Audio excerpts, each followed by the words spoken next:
town of the good, the bad, and the weird. You either live by the gun, or you die by the sword.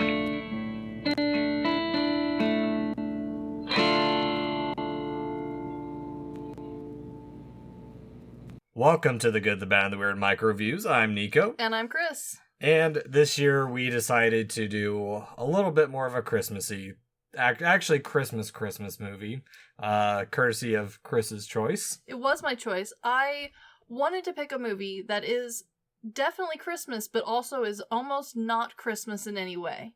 Yeah. You decided to choose the TV movie, the 1986 version of Babes in Toyland. I did. I chose arguably the worst version of Babes in Toyland. Mm-hmm. This production has been reworked so many times, and every time it has been remade, the plot and the music has been almost completely reworked every single time. Yeah, I watched the 1961 one thinking, oh, this is cute and charming. I'm sure Disney one, yeah. Yeah, I'm sure this will be fine, the remake. I was wrong. Yeah, understandably. Also probably confused. Yes, I was very, very, yes. The first one makes sense. This one, no reason for any of this. Correct. And the reason I chose the TV one is, first off, this is a short, so or a MicroView. And I didn't want to have to go into old-timey Disney, which would have been the other option. Yeah. Because the Disney one, the 1961 version, Walt had a direct hand in. And it was kind of during Walt's, supreme reign and his wanting to be a full producer. It involved a lot of stars that, one was a Mickey Mouse Clubhouse original actress who went on to, continue her career via Mickey Mouse. Another was a singer who went on and continued and gave a lot of credit to Walt and his, promotion for his career. It stars a lot of people who you know, such as the man who voiced the Mad Hatter. Okay. So the reason I didn't want to do the Disney one, and I wanted to do this version, was because this is the worst one. Yeah, this one will have faces you recognize. It sure does, which is baffling. Yeah. First off, it is based on the book by Glenn MacDonough. Donna? Yeah. Some Scottish name. With television and story play by Paul Zindel. Directed by Clive Donner. It's starring a very young Drew Barrymore. Very young. A bit older Keanu Reeves. Yeah. Jill Schoelen. Pat Morita, who is Mr. Miyagi. And Richard Mulligan. Yeah, but Santa Claus. Yeah. Yes, this movie's baffling. Because it does. It has a lot of big names. They did keep, two of the original pieces of music. So originally, before the book, this work was an operetta, which is a tiny opera. It originally was produced in 1903. It was in operatic format, all in song and dance. It was popular at the time. It went on for over 190 runs at the time. It was, well received. People really liked it.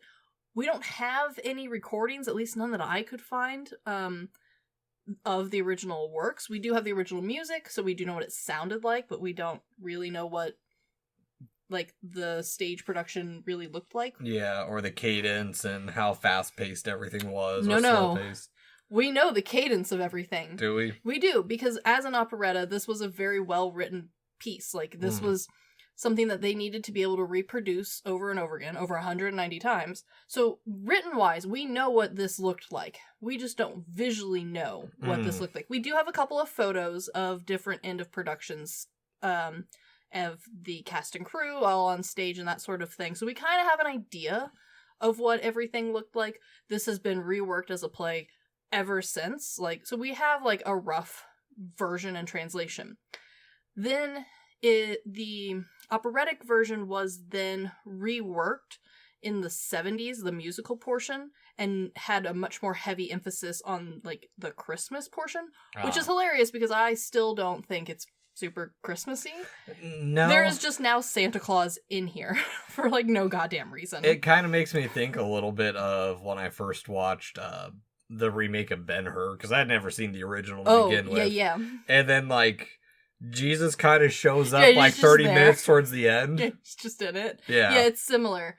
But as far as like reworks from that, the book was created with illustrations based off of the operetta pretty shortly after like it gained popularity. Okay. So also something you should note, the producers of the operetta for like production performances were the same people who helped create Wizard of Oz, and they were really looking forward to having a family-friendly piece to like continue on. Oh, is this for the 61 version? Okay. Yeah. That makes a lot more sense, having seen that. Yes. So, like, there was a lot of, like, hope that this was going to, like, really boost the idea of, like, more family-friendly and, like, fairy tale-esque stories. And it kind of did. There's, like, every time this movie gets reworked, there is, like, a little wave of fairy tale-based movies for kids that, like, kind of push through. So we see the first live-action version in 1934. It's originally called March of the Wooden Soldiers. It's fine. What? Maybe that version has more soldiers, but the wooden soldiers don't even really show up towards the end of both of these movies. Yeah, no, they're terrible. So that one has more original stuff in it from the 1903, but it was heavily reworked. There's only 5 of the original songs left, and like again, the original one was an operetta. The Disney one then came after that one in 1963, reworked all of those songs. So those 5 remaining songs, reworked those. Disney wanted this to be much more upbeat and fast-paced. He didn't want it to sound as classical. So all of those songs got reworked. And then the plot also got reworked. So characters who were doing one thing are now doing a different thing. There's some characters who just aren't in it at all. There are other characters who have been added. There's just chaos thrown about for Disney's sake. And then we have this version. The TV version. And this is one of 3 TV versions. This is the only one, though, however, that I think we can still get. Okay. Because the other 3, as far as I can tell, and I'm sure someone has, like, one stuffed in their vault somewhere, but this is the only one that you can still, like, buy. Yeah, well, yeah, and you can only buy to be fair, the only version you can buy is the hour and, like, almost 40-minute version. Yeah. The actual version or the original TV airing was 2 hours and 20 minutes. Yes. So it was like an evening event. Like, it was probably a 4-hour event if you include all the commercial stops and everything. Yeah. Oh, yeah. And so this version is a reworking of the Disney version, which was a reworking of the 1934 version, which was heavily reworked because also it was starring 2 of the greatest slapstick comedians of the time, Stan Laurel and Oliver Hardy, and it had a very heavy emphasis on them as side characters instead of main characters. And then that was a reworking of a book that was a reworking of an operetta. So, the plot of this one is the dumbest thing I've ever watched. Yes, please tell us the plot of this movie, Chris. It is a little difficult, but the thing that is easy and clear is that this girl is from Cincinnati. Yeah, that wonderful Cincinnati song. I sent it right to my parents right after I started seeing that. I'm like, what? So, like, okay. Okay, yes. Having seen the previous musical, and like, okay, it's cute, charming, it's got its, like, little quirky songs. Going from that to this one, where the Cincinnati song is the first one. And it's repeated. The Cincinnati song is resung 3 times in this movie. It's bad. Yeah. Because it's just like a theme song that, like, school children learn to spell Cincinnati with. Yeah, it's like, now I can't, like, unthink of, like, oh shit, what was Gwen Stefani. That shit is bananas. B-A-N-A-N-A-S. Yeah, no, exactly. Yes. No, 110%. That's how that feels. The basis of this movie, which has really nothing to do with any of the other versions of the movie for honestly no reason, other than the fact that this version of the movie wanted to put a heavier emphasis on Christmas because it was a TV special and they knew it was going to run for Christmas. Yeah, well, okay, so here's the thing. You say that there's the emphasis on Christmas. I know, but it's light, isn't it? It is very light. For those who don't know, basically, Drew Barrymore's character gets isekaied into... Yes, she sled isekais herself into Toyland. Yeah. And, like, we don't even see her, like, hit a tree. It's implied she hits a tree or something, but, like... Yes. And it's all from, like, a Jeep sliding and her being in a sled that throws her out because she went to go check on her sister for Christmas and they hate their job at the toy store. Yes.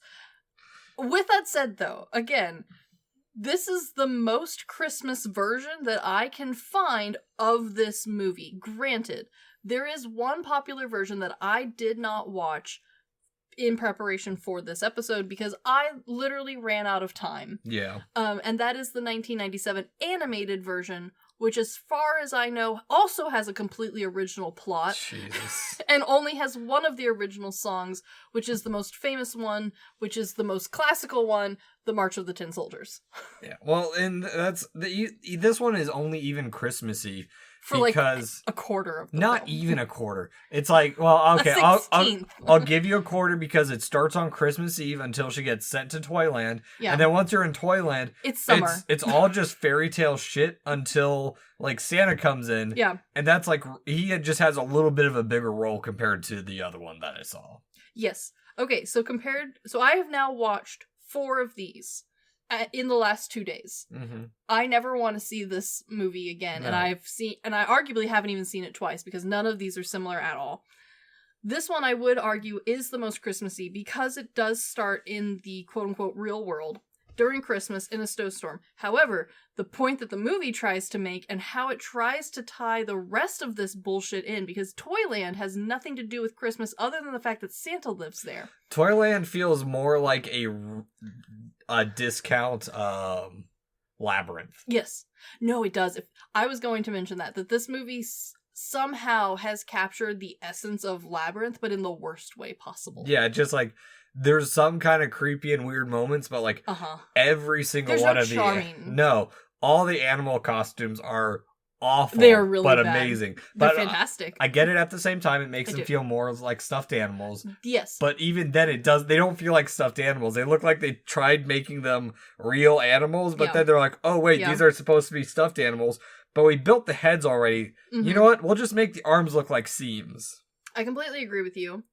I will say, however, that the 1934 version is more terrifying in their choice of animal costumes. Oh, I bet. I mean, I've seen the original Wizard of Oz ones. Yeah. So imagine those, but on every single person. Hell yeah. And one of the characters from the really old one was a actual monkey dressed up as Mickey Mouse that they just let run across the scene and someone's chasing it. Yeah. And Disney saw that because Walt was alive during that time and was like, yes, I approve.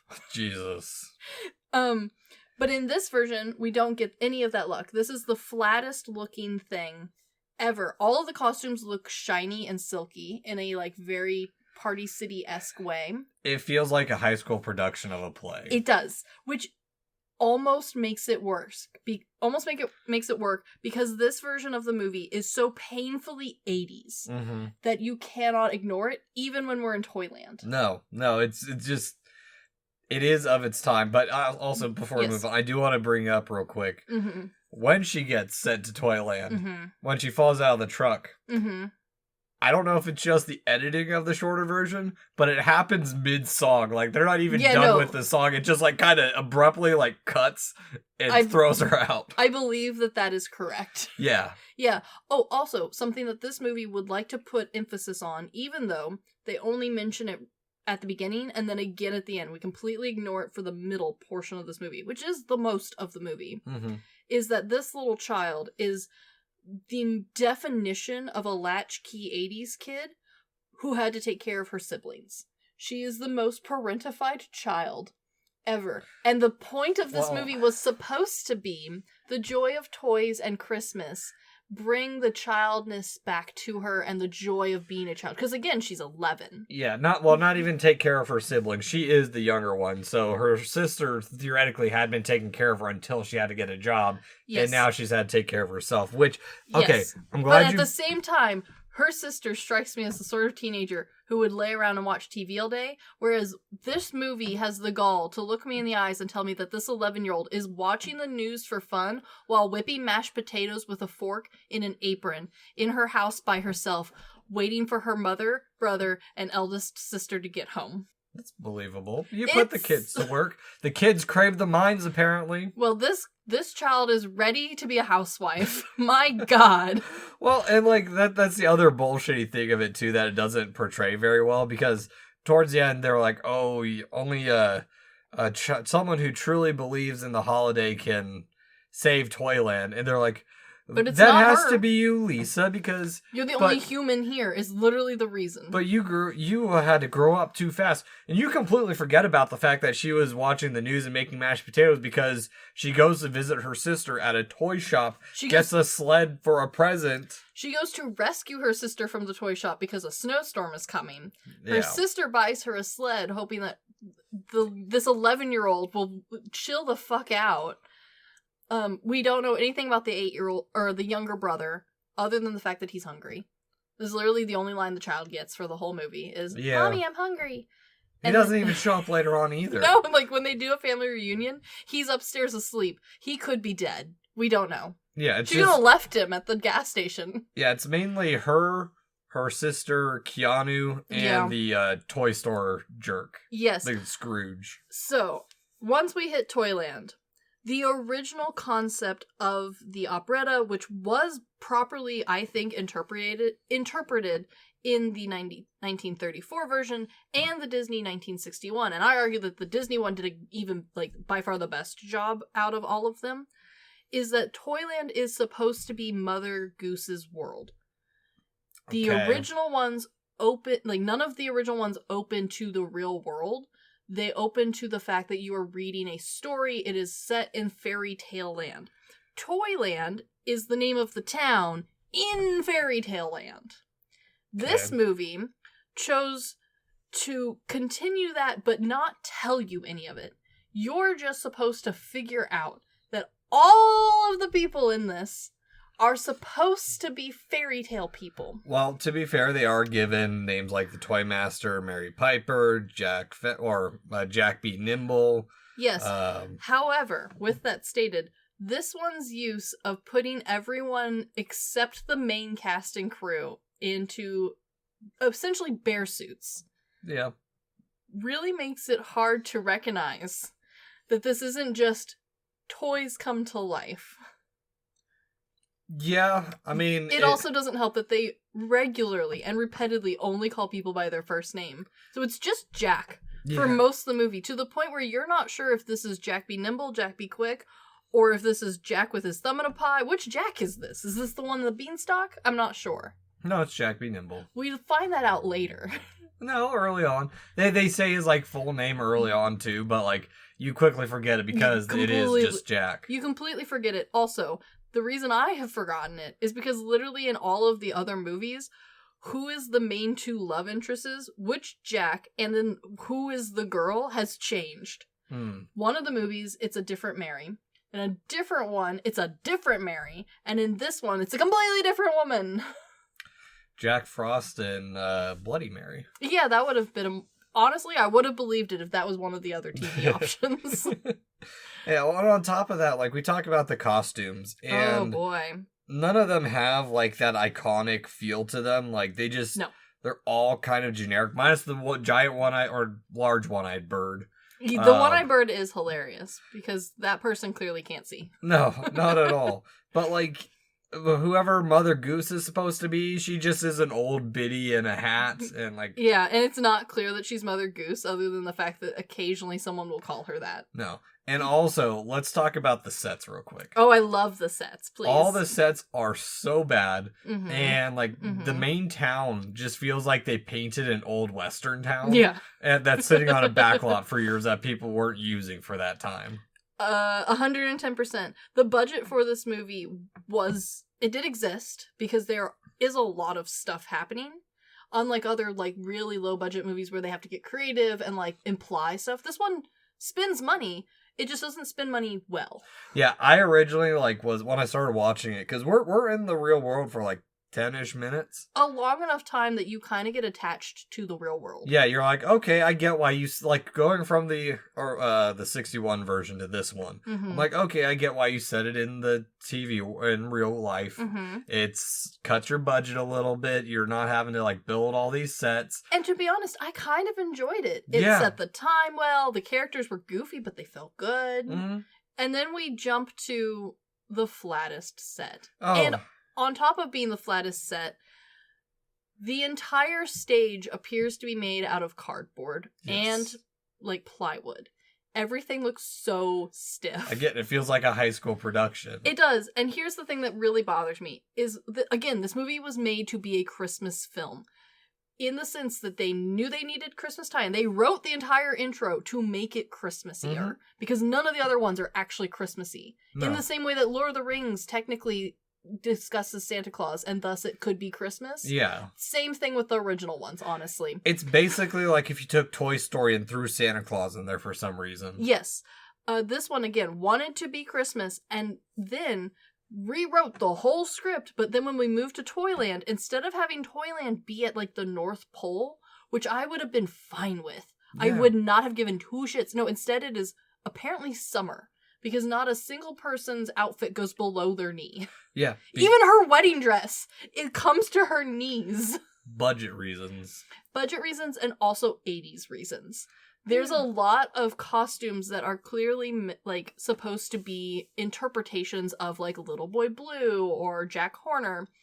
And instead of going very classical with those designs, they went a little 80s. But, like, not a lot. But just enough for you to be like, why'd you roll your sleeves up like that? Why'd you pop your collar? Fashion. Yes. Why is Mary Quite Contrary's wedding dress tea-length and cupcake shaped? Because it's contrary to what you would expect it to be. Oh! I wish that that's how it would have played. But instead, she is the most dry character. But she looks like a knockoff version of the ballroom scene from Labyrinth. Yeah. Because she goes through 2 wedding dress changes in this movie. All right, the original one, and then the first wedding, and then the wedding that they surprise and spoil. Yeah. Surprisingly, this came out the same year as Labyrinth, so no one was cheating. This is just the 80s. This is just how people thought things should look. I wonder. Let me look real quick. I guarantee you not a single person who worked on this film worked on that film. Oh, I'm not looking to see who worked. I want to see if it came out, like, after the fact. Oh, that'd be a rush job. It's a TV movie. You don't have, like, the standard production and obviously the same editing time, because I am so glad we only watched the 1.5-hour version. That's true. Because it dragged for so goddamn long that I don't know how they could have added another hour. Maybe that hour explains a lot more. It doesn't. Because the rest of this movie makes no goddamn sense. I guarantee you it doesn't explain anything. Yeah, so Labyrinth was released in the U.S. in June 27th, 1986. And Babes in Toyland was released in December 19th of 1986. So I'm guessing, I think what they probably did, they saw Labyrinth and were like, we could do that, but with our own property. Rushed it, because, I mean, that's enough time to do a full production and release it in December. I would love to say that this film had inspiration. I legitimately think that this is just what 80s fashion dictated. I really do. I really do. Because the 4 human characters in this movie are all... But are they human? Well, technically no. Exactly. Technically there's only one human in Toyland, but the one's not shoved into disgusting animal costumes. No. Remake this, but, like, everyone's wearing the bear suit like Midsummer? I mean, that's kind of what it feels like, but, like, with the skin of a teddy bear. Yeah. Yeah. Oh, I'm all for that. So once we get into Toyland, what is the plot of Toyland? Because these are arguably 2 separate movies. Basically, that plot is this stupid love triangle between the I think he's supposed to be the mayor. That is the confusing part, because the mayor changes again in every single version I watched. Yeah, I think one of the versions, the Toy Master was the mayor and the sheriff. One version I watched, a random man was the mayor. And I think this one, the crooked man's the mayor. Yeah, the crooked one's the mayor, and the toy maker is like God to them. Yeah, which is hilarious and strange. I mean, it makes sense. Like, it makes me think a little bit of that Rick and Morty episode where they go into the car battery and its own world within the car battery. Yeah, it does kind of feel like that. It's like, yes, I made you toys, but why? Like, it doesn't, like, it explains nothing. It explains nothing because the original toy maker that this was ripping off from, all the way back, as far as I can tell, the toy maker is just supposed to be like a version of Santa. Or just a toy maker. Yeah, like in the 61 version, he is just a toy maker because there's no Christmas. He is just a toy maker, but in that version, he is also the mayor and the sheriff. Kind of. No, he is. I just got done watching it. I thought another character was the mayor. No, there's just him. Oh. There's just him. He's basically abandoned them and they're all running amok. Yes. So that seems to be the theme, is just like, I've created you, now do as thou will. Yeah, but instead of like being like an existential crisis or a conversational like topic about the piece, it just kind of is a fact of life. So in this version, which is arguably the most outlandish, the bad guy is the guy from the like short poem of The Man Who Walked a Crooked Mile. Huh. It's a Mother Goose tale about a man who had a crooked cane and he walked a crooked mile. He found a crooked shilling and like bought a crooked cat with a crooked mouse. The fuck? It's very short, but like that's who he's supposed to be, and that's why occasionally he's shown crooked. However, in this version, whereas all the other versions, he is given a mansion because there's an entire song that was originally written about him having a mansion, or he is given a crooked house to live in up on a crooked hill. In this version, he is living in a bowling ball. Which, the only explanation for that is he occasionally uses it as like a threat or like a... Rolls it down the hill. Yeah, basically becomes the killdozer of Toyland. Yeah, which would have been hilarious to watch, but alas, we don't get to see it. And you know for a fact that once he does that, he makes them put the ball back up. Yes. Yeah. I would completely agree with that. Yeah, so in this version, he lives in a bowling ball, and is a lot less fun of a bad guy, because the other ones, he is like, mwahaha, twiddling my mustaches. Waluigi. Yeah, he very Luigi in the other versions. This one, he's just kind of there? Yeah, well, and on top of that, like, his role in this movie is just the back and forth of everything in this, because there's no real build-up. It's like everything feels like a little 10-minute sketch, because then or not even that, I'd say 5-minute sketch, because it's like, oh, he captured the lover boy. Oh, he escapes, but he captured the girl. Oh, now now everyone's captured at some point, and it's just yes. It goes nowhere. It goes nowhere, and it is very interesting to see how, unlike all the other ones, which the parts that they reworked were, like, how these characters interact and, like, who is dealing with what, and, like, for the most part, they all try to address, like, why Little Bo Peep or Mary or whatever this one's name is. I honestly don't remember anymore, because they're all running together in my head. But why the girl has to marry Mr. Waluigi. I don't remember in this one. I remember in the last one he's kind of forcing her into it because, oh, your boyfriend's been taken away. So, one version I watched, she has to, because I think it might be this one, he holds the mortgage for her mother, who is the little lady who lives in the shoe, and if she doesn't marry him, he's going to repossess their house. A different version I watched explained it where, like, he, like, kidnaps all her sheep because she's Little Bo Peep. That's the 61 version. And then there's another one where Little Bo Peep is her sister, and he also kidnaps the sheep and also her sister.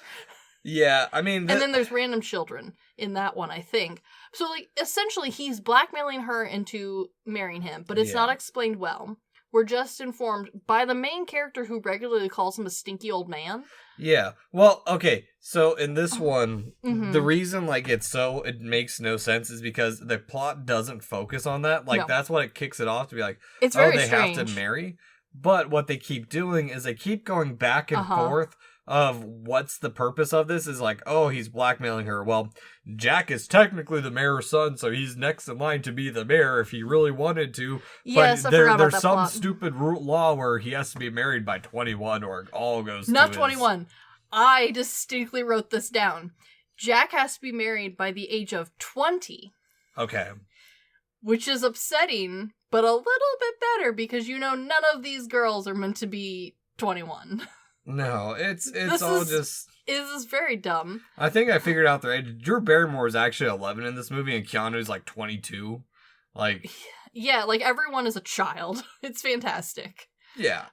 Because, and the reason I say it's fantastic is because this movie's, like, interpretation of love and marriage is the silliest, goofiest, childishest version of said interpretation. Yeah.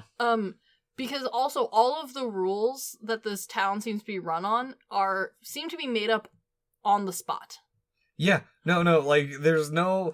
It's not like Narnia where, like, there's a hard magic system or, like, even a soft magic system. There's not even rules. There's not even, like, laws in place in this town. No. This man has apparently run his bowling ball through the city, which is, I'm sure, killed someone. If not, ruined houses. I think they mentioned that he's killed a couple people with his bowling ball. And he is just free to do as he please and openly blackmail people. This is why we need a court system like the Whovilles. I agree.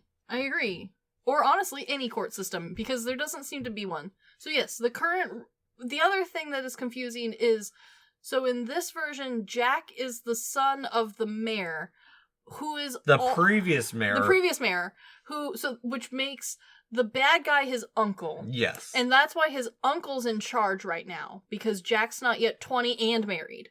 Yeah. It has to be both. No idea on when the lower age of marriage is allowed in Toyland. They don't discuss that. But then the other part that's confusing is the mayor also owns the baking factory. I don't know. Because the bad guy owns the baking factory and uses it to frame a bunch of people for theft. I feel like Charlie and It's Always Sunny in Philadelphia. Who's Pepe Sylvia? It's like... Yeah, it does feel like that. Who is anyone in this movie? There's just... It's everything. Nothing. Oh, and then this movie decides that little Jack...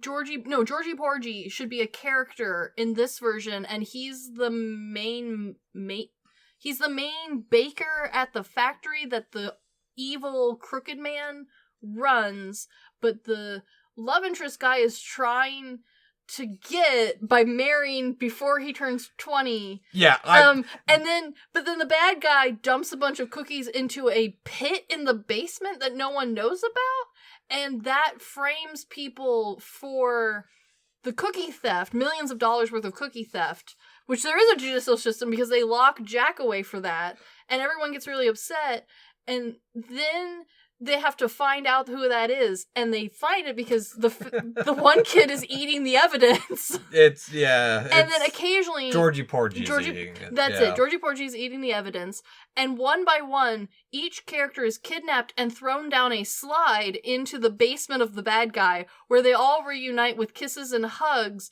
and are like, "I missed you. I'm so glad you're safe." Well, he watches like a creepy man. Yeah. Well, that's the other thing, too, is, like, we bring up all this danger that they get into. Yeah. You feel like that's, like, kind of, like, the tail end of the movie? No. That's an hour into the movie. We still have, like, most of the movie to go. Yeah, the whole chase scene on, like, dumb cars. They have little tiny cars that at some point they do a chase scene on, and they high-five while doing the chase scene, and that's cool. I liked that part. But, Chris, you are wrong. This movie is tied to Labyrinth a little bit. By one person. As far as we're aware. As far as we can find. Yeah, Sherry Weiser, who plays Hoggle in Labyrinth, is also in Babes in Toyland as... Trolog. Great. I don't even remember who Trolog is. Oh, no. Trolog's the bird. Trolog is the bird. Yeah. So the only... yeah. Oh, and then the toy master, who is God, maybe? But also Santa. And also Mr. Miyagi. That's it, Mr. Miyagi.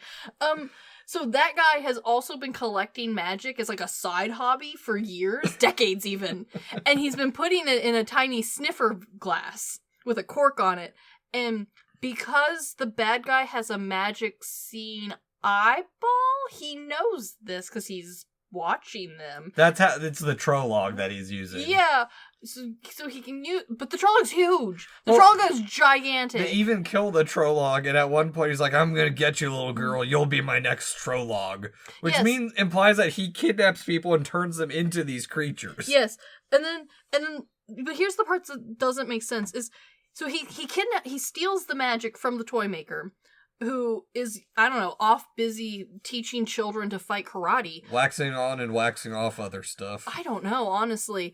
And so he steals the magic in the little sniffer jar, captures them all in his slide basement dungeon, and then forces them to breathe the magic.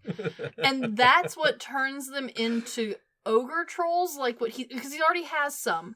And they look like scary bad guys. Like they have moss, they've got like their weird puppet people. They look very like, you know, like 80s Muppety kind of, but like bad guy. So you're like, okay, clearly bad guy. I got it. Viscount Jim Henson. Exactly. And so you're like, okay, so you're waiting for the good guys to turn.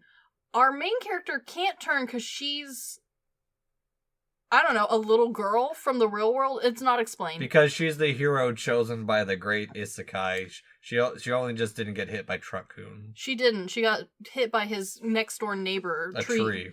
Tree-kun. The tree that... the tree that the truck swerved to miss. Yeah. Yeah. So, but to save her friends from getting turned into trolls, she makes them sing the Cincinnati song, which I'm not gonna lie to you, still has not taught me how to spell Cincinnati, but it did teach me how to spell Ohio and USA. So there's that. It's just so... And that saves them. And again, no one knows what Cincinnati is in here except for the toy maker, because the entire time they keep calling her Cincinnati. Yeah. No, it just... And the Cincinnati song saves them, but then they pretend to be zombies, but they're clearly not trolls because they've been turned into giant knockoff discount Jim Henson Muppets. But then he falls for it, and I don't remember what happens next. I think they have a battle. I'm not sure. There's a battle. They bring in the toy soldiers to fight them. That's right. Okay, so I'm glad we got to the toy soldiers. Oh god, they're... Because the toy soldiers are a theme in every single version. Yeah. Which is impressive because, again, every single version that I have watched, and I've watched a shit ton of them now, including listening to the original operatic songs. On my way down here, you're welcome. I wanted to watch more of them, but after watching this one, I'm like, I physically cannot do this. I melted my brain off for the last 2 to 3 days getting through all of these back to back so I could compare them accurately. So the toy soldiers are a theme throughout all of them. And it seems that, for some reason, the majority of people who watched the old school ones agreed that the toy soldiers were what made this a Christmassy movie, on top of the fact that Santa is briefly in it and it happens at Christmas. To the point where Disney liked the giant tin soldiers so much that he heavily used them in his marketing, and they are still part of the Christmas Day parade at Disneyland and Disney World, and maybe some of the other Disneys, to this day. They're not just random toy soldiers. They are toy soldiers from this movie. I prefer the other toy soldiers with the Argonauts and... I wish it was.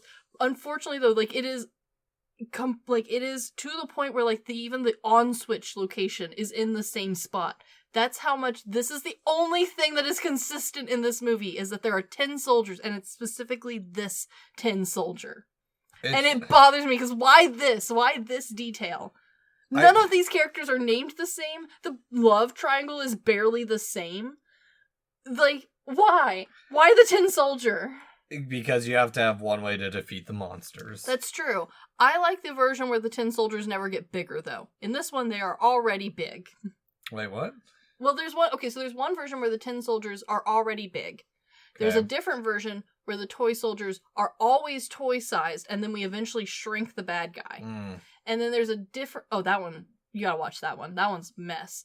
Because one of the inventors invents a shrink ray, and if you get hit twice, you die. That's the 61 version. Is it? Yeah, because his assistant creates the shrink ray. That's correct. Yeah. And then there's a different version where the toy soldiers are already giant because the two stupid idiots... That's the 1934 version. The two stupid idiots misread the directions and thought that someone ordered like 1,000 6-foot-tall toy soldiers as opposed to 1,000 1-inch tall toy soldiers. And that's why they get fired. And that's why the house gets repossessed in that movie. You know what I'm going to do instead? What?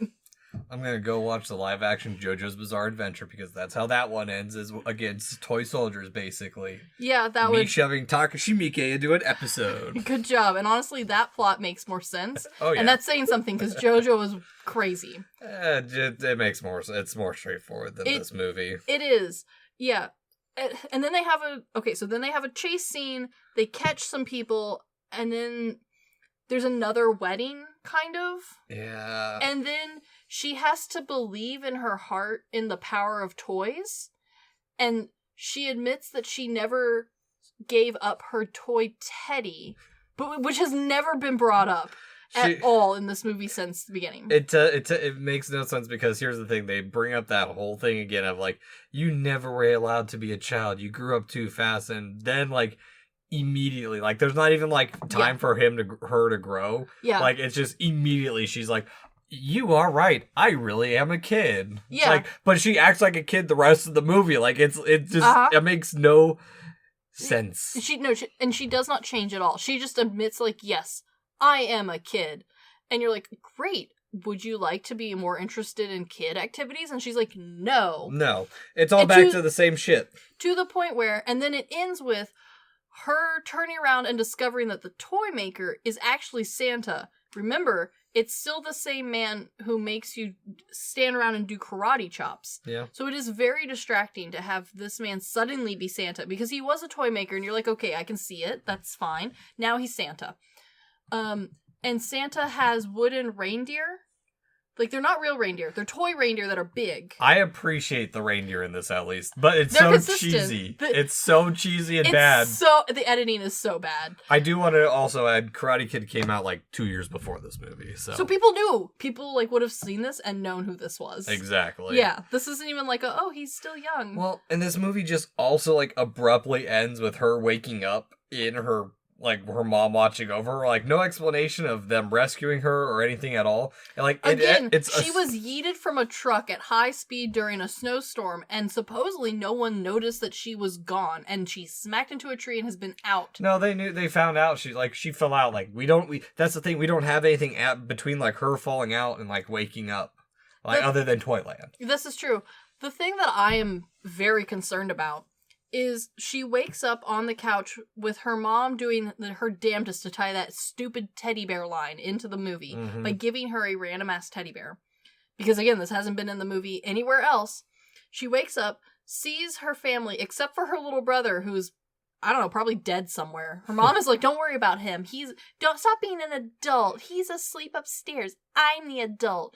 If you're the adult... why is your child who's been knocked the fuck unconscious in a snowstorm not at the hospital? She is just on the couch and you're like, oh, we were so worried you weren't going to wake up. Excuse me? Well, because... excuse me! Because that's probably the closest they could get to. They were on their way home.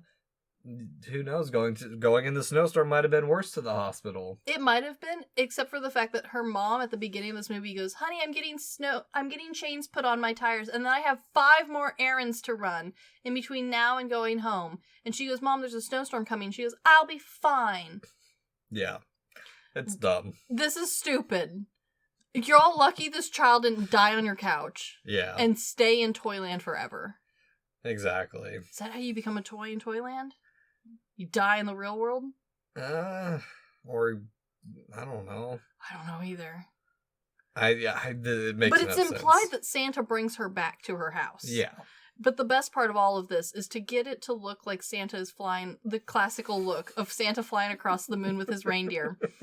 So bad. It is a stiff wooden, like, 4 deer and it's a like sleigh. A Christmas tree ornament that you hang up. And they just drug it across a flat, not even angled, a flat green screen box they projected the moon and the sky around it. Yeah, the TV budget. Oh, no, this is no budget. This was free. Someone did this in their spare time. Probably. However, it ran for quite a while. Did it? It did. Damn it. It ran for quite a while, and despite this being by far the worst version, this operetta and its idea of having Mother Goose story characters come to life and having this honestly classical love triangle, and in other versions a much better explanation of why there needs to be this conflict, is a classic story, and it does get retold about every 30 years, and you will notice that we are due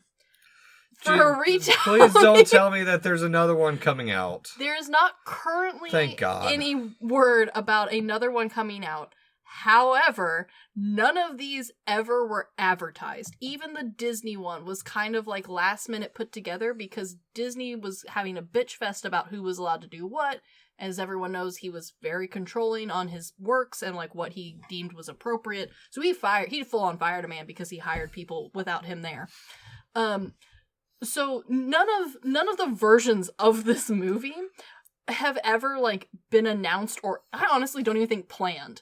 They just appear out of the ether. And so I'm betting good money that the remake of this movie is in the works. By the way, I think I understand. I looked up where this movie, or pulled up the Wikipedia page. I think I can understand. I understand why the costumes and everything the way they are. Please tell me. This movie was shot on location in Munich, West Germany. This was made during the summer. Yeah. What the hell? That makes no goddamn sense, but why not? I've seen some like German costumes and stuff. Yeah, I have that too, makes so much more sense now. It does make a lot more sense. However, this movie again was not meant for German audiences. This was an NBC production. Yeah. And like it was meant for American TV audiences. I think they just picked Munich for shits and giggles, honestly. They were all already there. I don't know. Yeah, I don't know. This movie's a mess. This movie's an absolute god fucking mess. Please don't remake it. The last Nutcracker movie you guys made me watch was awful too. Okay, so much like I'm glad you brought up the Nutcracker. Oh, Jesus Christ. Okay, so the Nutcracker has been remade about the same number of times as this one. Honestly, about the same. However, the Nutcracker is clearly a Christmas thing. Even the ballet is very Christmas. I know, we have Nutcracker ornaments on my family tree. Yeah, like it takes place during on Christmas. It is all winter themed. There's a Christmas tree on set. It is clearly Christmas. This one, with the exception of like the fact that Santa's in it, is barely fucking Christmas. Honestly, Die Hard is more Christmassy than this movie. I agree with that. And like again, that movie only says Christmas like twice. Yeah, if that. If that.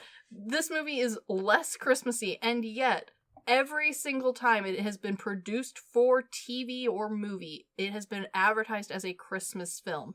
So I am betting money that this will get reworked. It will be done much better because there is currently an interest in reworking like old movies and reworking fairy tales into a much more mature audience. I could see a good version of this being made. Let me make it. It'll be awful, but at least will be fun. Exactly. Like, I want a Brothers Grimm version of this. Ugh. Or Into the Woods, but this. Because that'd be close. It's almost the same thing. No. So, like, I guarantee you we will see a new version of this, just as we're going to see a new version of the Nutcracker. My only hope is that this either gets more Christmas put on it, even though I hate Christmas movies, or it needs to stop being Christmas. You'll just remove Santa from the picture. No one will ever know he was supposed to be there in the first place, and just let it be an operetta again. Exactly. Please. So, Chris, rent, buy, stream, or recline that we ever watched it despite having an audio recording of us watching it. If you like to torture yourself, this is a fun one to torture yourself with because it is batshit crazy. Yeah, With that said, though, if you are interested in, like, a good version of this, the Disney one is actually good, and it's on Disney+. Go watch that version. Yeah. If you're interested in old-timey, like, influences of stand-up comedy and slapstick and vaudevillian humor, go watch the 1934. It is free on YouTube. Literally watch any version but this one. I am in the same boat of the only one other one I've seen. I would decline that I've ever watched this one. Okay. That's fair. Unfortunately, I do virtually own it because it was only a couple dollars more compared to renting. Yeah. So, I mean, I understand. Will I ever be watching this again? Not until they remake it, and only as, like, a academic study. I'm never watching this again for pleasure. It's not a pleasure to watch. That's the thing, is it's just so all over the place that okay. It is crazy. It has made me slightly curious because we don't have the 2 hour and 20-minute version, if that extra hour does actually explain anything, because it feels like there are chunks that are cut. Oh, I guarantee you that chunks were cut. I don't think anything was cut that was useful, though. It can't. It can't. Who knows? We will never know. Probably. I don't know. Unless someone, like, discovers it in their basement, we will probably never know. Probably. So, but anywho, this has been the Good, the Bad, and the Weird Microviews. Thanks for listening. Peace.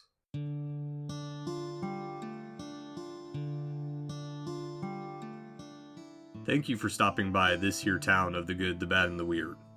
We appreciate your listenership, and if you want more of our takes in your life, feel free to check us out on social media at The Good, the Bad, and the Weird Podcast, or TGTBTW for short. As well, if we missed a fact, your favorite part of a movie, or just have a suggestion and want to reach out and say howdy, feel free to email us at tgtbtwpodcast@gmail.com. And feel free to join our Discord at The Good, the Bad, and the Weird Podcast, where we talk about movies, just share random banter here and there. And always, check out our podcasters, streamers, or any other content creator we shout out in our episodes. We really appreciate it. And as always, thank you for listening. Peace.